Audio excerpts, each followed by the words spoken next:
पुणे पोलिसांच्या अंमली पदार्थ विरोधी नार्कोटिक्स पथकाने आणि रायगडच्या कर्जत पोलिसांनी गुरुवारी आज सकाळी संयुक्त कारवाई करत कर्जत तालुक्यातील हलवली येथील सिग्नेचर डिझायर इमारतीवर धाड टाकली आहे.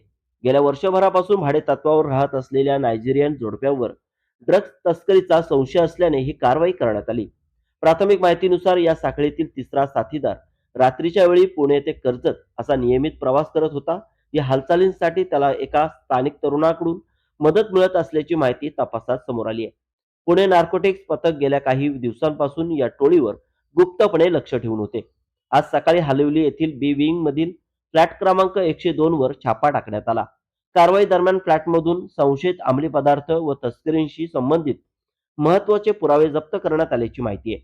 अधिकृत माहिती देण्याचे पोलिसांनी सध्या टाळले असले तरी 2 नायजेरियन नागरिक आणि एक स्थानिक तरुणाला चौकशीसाठी ताब्यात घेण्यात आल्याची माहिती समोर येत आहे. जप्त अंमली पदार्थाचे वजन, बाजार मूल्य आणि आरोपींची अधिकृत संख्या लवकरच जाहीर होण्याची शक्यता आहे. या धाडसी कारवाईमुळे कर्जत परिसरात मोठी खळबळ उडाली असून पुणे कर्जत ड्रग्ज नेटवर्कचे आणखीन धागेदोरे उलगडण्याची शक्यता व्यक्त केली जात आहे.